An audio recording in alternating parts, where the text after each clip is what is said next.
What happens when the most powerful man on the planet begs for the cameras to be cut?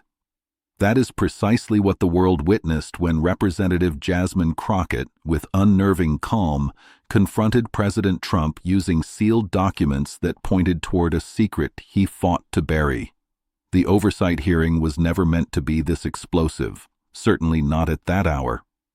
It was well past 11 p.m. in Washington, a time when most of the country was winding down, some drifting off on their couches with the low hum of the television as background noise. But in a sudden, jarring moment that would send a seismic shock across the nation, Representative Crockett leaned into her microphone, her voice a quiet force, as sharp and precise as a surgeon's scalpel. "Mr. President," she began, "can you please explain why these sealed documents indicate a direct DNA link between yourself and a woman the American public has never heard of?" The chamber fell into a deafening silence. You could physically feel the oxygen being sucked out of the room. Heads snapped in her direction, reporters' pens froze mid-sentence, and every single camera operator, acting on pure instinct, zoomed in tight on Trump's face. His expression, a canvas usually painted with bold confidence, shifted through a rapid series of emotions in real time. First came a flicker of raw disbelief, quickly consumed by a wave of reddening anger, and then, most tellingly, something that looked dangerously close to pure, unadulterated fear. He lunged toward his own microphone, his hand pressing down on the table as if to steady himself against a sudden tremor. "That's nonsense! Absolute nonsense!" he barked, his voice straining. "This is ridiculous. Stop this. Cut it out." But Crockett remained unmoved. She didn't raise her voice. She didn't even flinch. She simply held her gaze locked on him, a silent challenge, waiting for him to either issue a clean, unequivocal denial or to stumble directly into confirming the very thing he sought to deny. The cameras, of course, captured every micro-expression, every fleeting moment of panic. Across the country, people who were half asleep jolted upright. Phones began to buzz and light up with a cascade of notifications. In news studios, anchors scrambled, their voices urgent as they cut into scheduled programming. "We are going back live to the oversight hearing right now. Something major is unfolding." And just like that, Jasmine Crockett, a freshman congresswoman from Texas, known for her incisive questioning and her refusal to be intimidated, had the entire nation hanging on her every word. The atmosphere in the chamber was no longer silent. It was thick with frantic whispers, the rustling of papers, and nervous, darting glances. Even the Capitol security guards, stoic and trained for anything, shifted their weight, sensing that something far more significant than politics was happening before their eyes. Crockett cleared her throat, her tone perfectly measured. "These documents, Mr. President, are not gossip. They are not speculation. They originate from sealed federal files. I want to know, and the American people have a right to know, has this information ever been disclosed to our national security officials?" The way she posed the question was critical. There was no screaming, no theatrical grandstanding. She placed the question on the table with the weight of an established fact, and that alone made it devastatingly powerful. Trump's reply was a snap of fury. "We're not doing this. We are not going to sit here and discuss personal nonsense. Somebody cut the cameras. Shut them off, right now." But his voice cracked, a tiny fracture in his armor of defiance, and millions of viewers at home heard it. The chairman hammered his gavel, attempting to restore order, but the event had already spun wildly out of anyone's control. Reporters in the back of the room were now standing, their cell phones held high, live tweeting every single second. Staffers whispered furiously, one aide scribbling a note and passing it to another, who then rushed it over to a ranking committee member. Crockett didn't move a muscle. She just stared. That stare, steady, unbroken, almost chillingly cold, was a message in itself. It said, "You can yell, you can threaten, but you cannot erase what has already been said." Meanwhile, Beyond the Capitol walls, in bars in Pittsburgh, coffee shops in Dallas, and living rooms in Phoenix, every screen showed the same image: a rattled President Trump, his face flushed, his fingers stabbing the air as he pleaded to cut the broadcast. And in that very moment, the clip that would define the night was created: 50 seconds of raw, unfiltered panic from a leader who had meticulously built his entire image on control, strength, and dominance. Now, in front of the world, that image was cracking apart. Crockett leaned back slightly, her voice low but carrying a confidence that resonated through every microphone. "No one here is above accountability, Mr. President. Not even you." The audience at home didn't just hear those words, they felt them.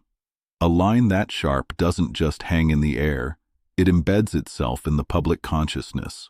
Some Americans cheered, some gasped, and others simply stared, trying to process the magnitude of what they had just witnessed. But for Jasmine Crockett, this was a deliberate act. She knew exactly what she had accomplished. She had forced the most powerful man in the world to display genuine fear on live television. And once people see that fear, it can never be unseen. The silence that followed was not the end, but the beginning.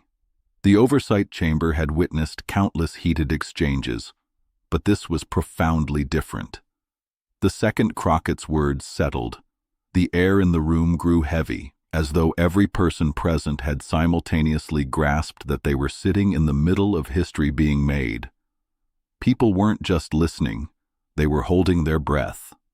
On the Democratic side, lawmakers leaned forward, their eyes wide, whispering urgently to one another. On the Republican side, aides scurried behind their members, trying to slip notes into their hands, their faces etched with concern. But every single eye in the room remained locked on Donald Trump. He sat stiffly, his arms braced against the desk, his expression a desperate battle to maintain composure. His lips were pressed into a thin, hard line, and his jaw worked as if he were chewing on rocks. The president, who had always prided himself on being unpredictable, was suddenly transparently rattled. "Stop the games!" Trump spat, gripping the microphone so tightly his knuckles were white.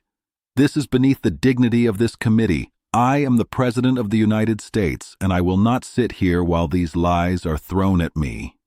His voice was forceful but uneven, its pitch just a little too high to project genuine confidence. Jasmine Crockett didn't rush her response. She waited, letting his words hang in the tense air. That stillness was her weapon. By saying nothing, she forced the cameras and every eye in the room to remain fixed on Trump as he struggled to find his footing. Reporters scribbled frantically, some abandoning their notebooks to type directly into laptops balanced on their knees. One journalist whispered to her colleague, "This is the clip. This is the moment." And she was right.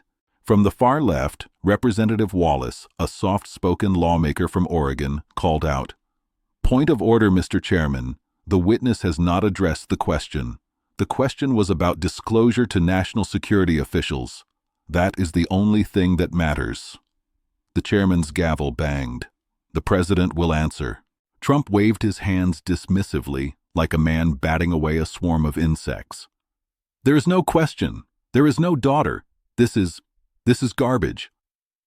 His tone had now shifted from anger to outright desperation, a change audible to everyone. Crockett's eyes narrowed. "So, Mr. President, your testimony here, under oath, is that the documents presented hold no validity? That the DNA connection is a fabrication?" Trump froze. The word DNA had landed with a heavier thud than anyone anticipated.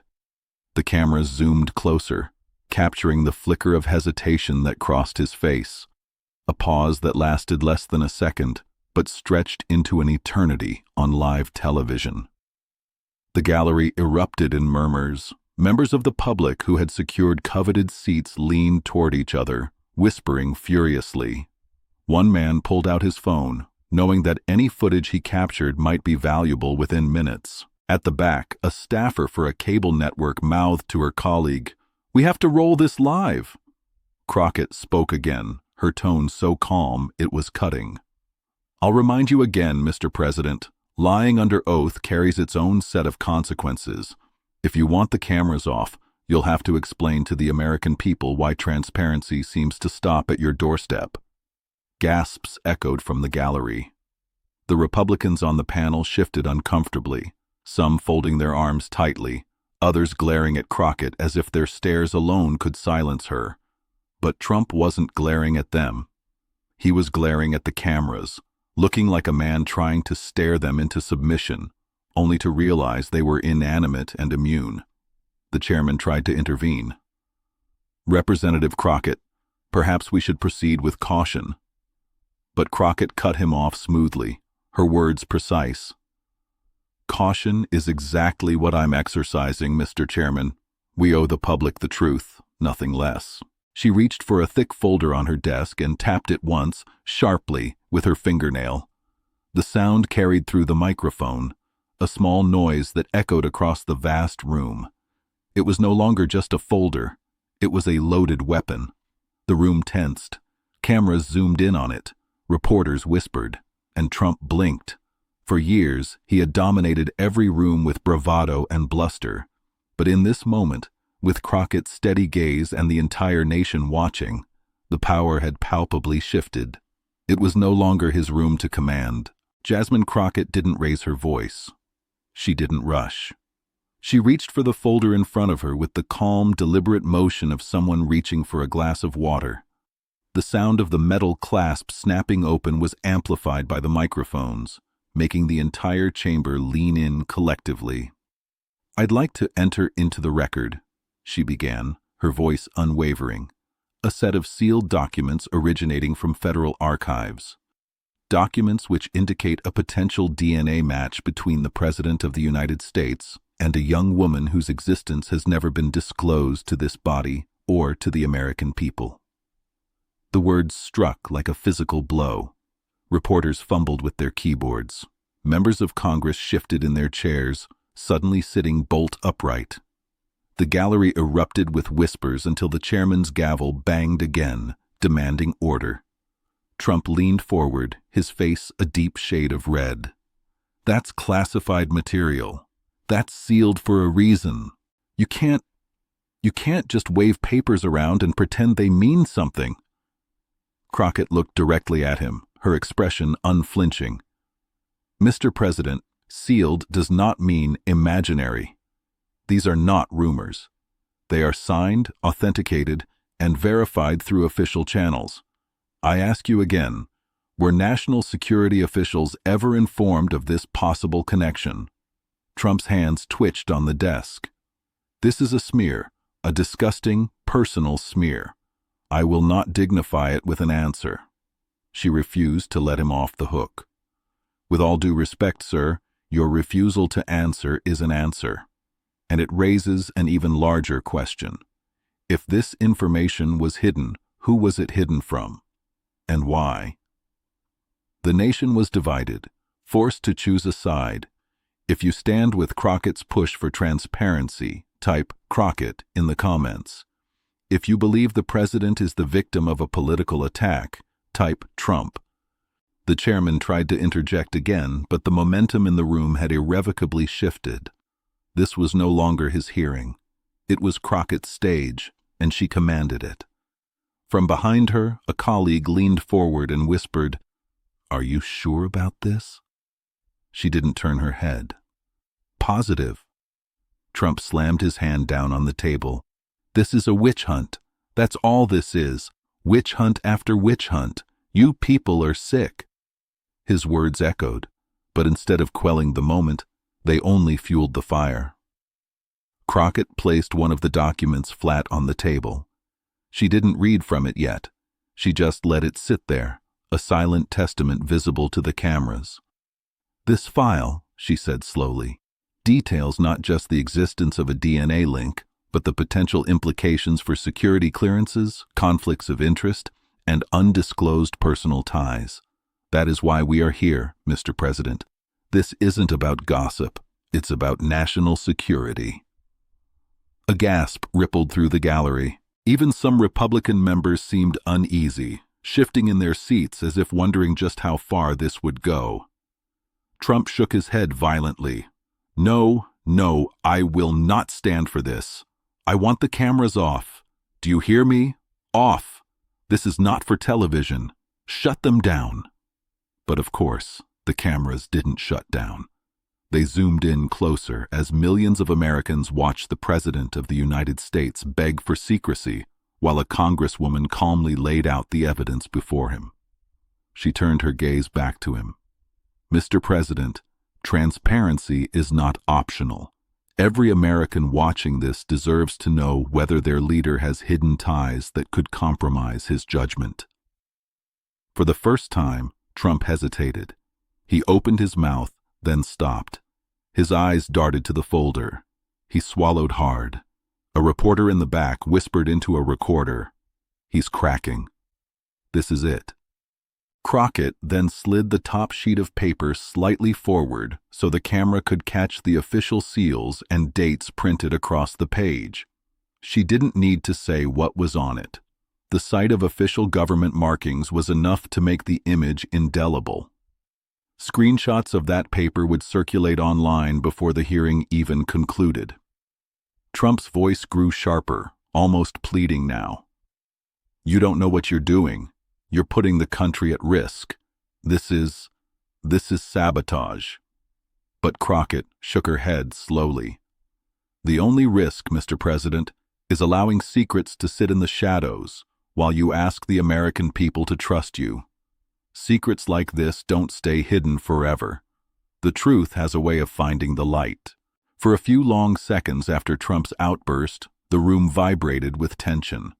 The chairman's gavel cracked again and again, but it was a useless gesture. The chamber was no longer listening to him. It was locked on the standoff between the president and Representative Crockett. She didn't rush. She let the echo of his demand, "Turn them off," settle into the walls like smoke. And when it was clear he had nothing left but sputtering outrage, she leaned into her microphone. "Mr. President," she said softly, her voice lower than before, forcing everyone to lean in to hear. "These records don't just point to a DNA match. They point to a young woman, a woman who, if these files are accurate, is your daughter." Gasps sliced through the chamber. This time, they weren't just from the gallery. They came from the lawmakers themselves. A Republican 2 rows down muttered, "Oh my God," before clapping a hand over his mouth. Trump's face went crimson. He slammed both palms on the desk and barked, "Lies! Absolute lies. I have no secret daughter, none. You should be ashamed of yourself." But Crockett didn't retreat. She opened the folder wider, pulling out another sheet of paper and holding it up so the cameras could see the government letterhead. She didn't read the name, not yet. She only showed enough to prove it was real. "This document," she continued, "was sealed nearly 15 years ago. It suggests not only paternity, but also a financial arrangement meant to ensure this young woman remained entirely outside of public knowledge. That raises questions that go far beyond family matters. It raises questions of influence, leverage, and risk." The words influence and leverage landed like punches. Reporters typed frantically, their faces illuminated by the glow of their screens. Every second Crockett spoke was another headline being born. Trump pointed a shaking finger at the cameras. "Cut them! Cut them now! This is personal. This is private. This is not for television." His voice cracked hard on the word private, and Americans at home heard it loud and clear. Crockett seized the opening. "Mr. President, you are not a private citizen. You are the commander-in-chief. When you conceal a child, you are not just hiding from the public. You are creating a vulnerability that foreign adversaries could exploit. That is why this matters. That is why this committee has a duty to ask these questions." The room buzzed. On the Republican side, some members covered their microphones, whispering frantically to aides. On the Democratic side, members exchanged wide-eyed glances, realizing they were witnessing a once-in-a-generation political event unfold live. Trump shook his head violently. No, no, no. You don't get to do this. I've given everything to this country, and you smear me with garbage. This is a disgrace. Crockett kept her tone as measured as a judge. Then say it plainly, under oath. Do you deny ever fathering a child who has not been publicly acknowledged? Trump froze. His mouth opened, but the words didn't come. The cameras caught the hesitation, and that single silent pause told its own story.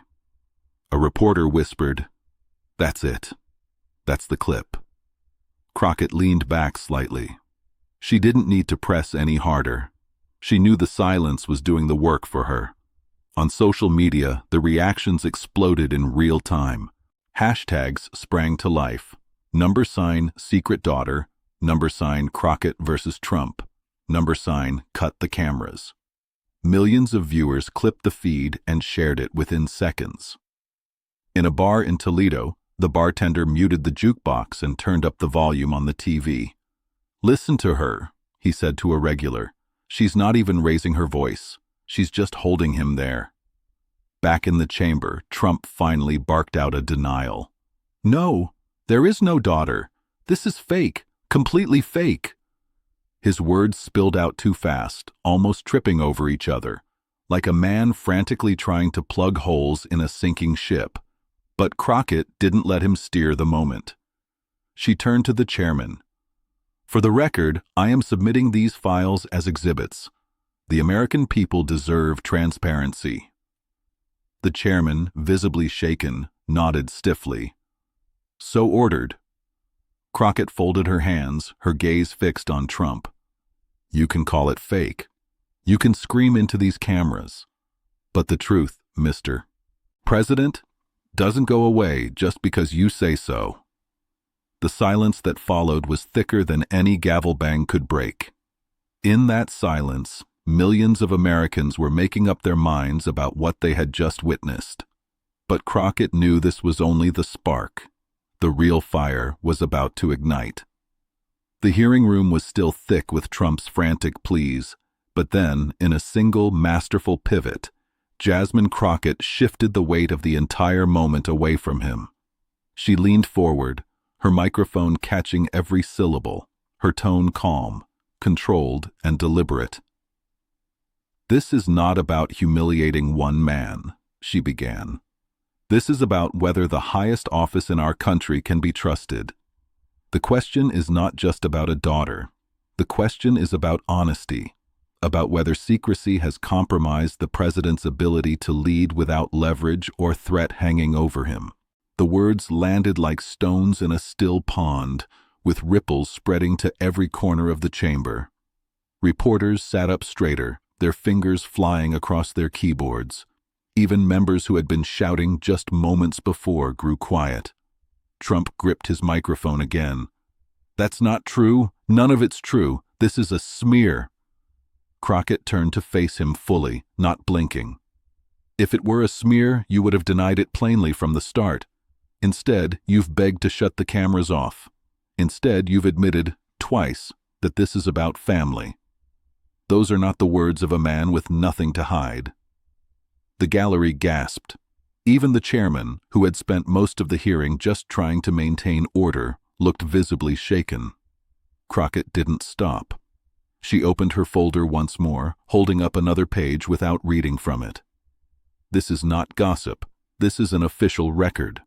Whether you want to admit it or not, this document exists. And every second you avoid answering, this becomes less about me and more about you." Trump raised his voice again, but it sounded different now, less thunderous, more pleading. "You're twisting everything. You don't know what you're doing. You're putting this country in danger." Crockett leaned in, her words cutting through his defense. "The only danger, Mr. President, is in secrets that can be used against you. If foreign governments know what you're hiding, then they have leverage over you that even this Congress does not possess. That's not just personal. That's national security. For the first time all night, Trump didn't shout back. He just sat there, breathing heavily, his eyes darting to the papers on the table. The silence said everything.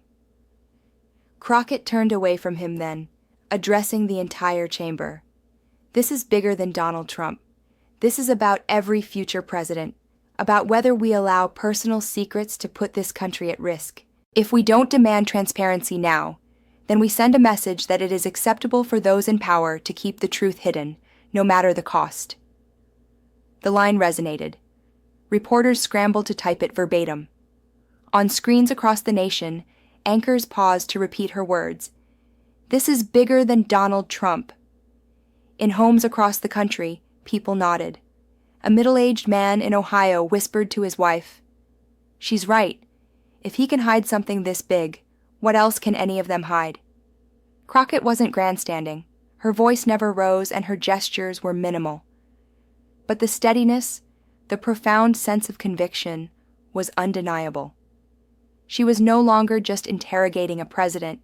She was speaking to the nation. Every young person watching this tonight should remember one thing, she said, her tone shifting from sharp to steady. The truth has weight. It can be delayed. It can be buried. But it cannot be erased. The truth will always find the light, and when it does, it will expose those who fear it most. Trump fidgeted, muttering into his microphone, but his words were drowned out by the authority in her voice. The gallery was utterly silent. No whispers, no gasps, no movement. Just the kind of profound silence that follows when everyone knows they have witnessed something that will be remembered for generations. On social media, the clip spread instantly. Bigger than Donald Trump trended within minutes. People posted side-by-side images. Crockett, steady and calm. Trump, flushed and frantic. One post read, "History books will show this screenshot." Even commentators who rarely agreed found themselves aligned. On one network, a conservative host admitted, "She cornered him, and he cracked." Whether you agree with her or not, she won the moment. In that instant, Crockett cemented something far greater than a viral clip. She had defined herself as more than a freshman representative. She had become the face of accountability, the person who spoke truth to power when others would not. She looked back at Trump one last time, her voice quiet but cutting.